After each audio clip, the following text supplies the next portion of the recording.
Hi, folks. This is Lee Gettess with the Market Sense for the week of May 1st, 2018. I know I'm old because I'm thinking, wow, May already? The charts in this presentation come from the Trade Navigator software that's provided to us by Gettess. And in looking at the weekly bond market chart here, you can see they've done a pretty good test of this previous low down here and seem to be rebounding. I say seem to because nothing's permanent yet, and this is the week that the Fed meets. Don't really expect to see anything out of the FOMC meeting except for their normal statement, and the whole key there is, do they change a syllable? I'm sure everybody will be looking at that. So hard to predict what might happen because of that. What we're looking at here is possible support. We're going to call this the 142 area, 4202 right in here.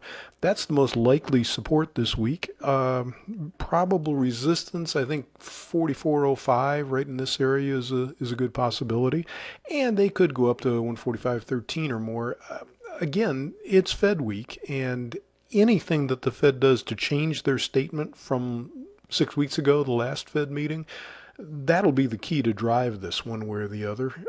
At this point, they've had a nice little rally here. It looks like a retest, although it didn't take them very long to retest an awful large percentage of what went up. So we just got to see if they react this week, and to be honest, there's a good chance they don't. But those are the parameters we're looking at, and we'll just see if they like the Fed statement Wednesday afternoon or not. In stocks, we have a much different situation. They're doing nothing. I mean, I know they've got really high volatility, but the volatility isn't taking them anywhere. In fact, it's kind of shrinking. We're looking at the best support around 26.26, which they seem to have bounced off of here. And we'll call the best resistance 26.95 up in this area. The most important thing is to look at this big picture here. It looks like I don't know, a reverse megaphone, a pennant flag. People call it all kinds of things. But the bottom line is there's a real big move here, and they're swinging back and forth, but the moves are getting smaller. They're shrinking down, coming to a point at some point here.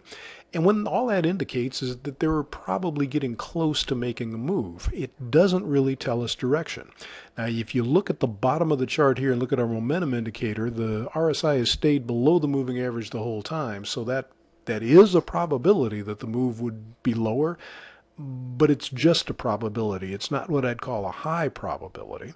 So the truth is you just got to wait for a move out and try to go with it if you can recognize it. And that's risky because the first move out in a breakout is often false. But that's kind of what we're looking for here. The support and resistance, 26.26 support, 26.95 resistance.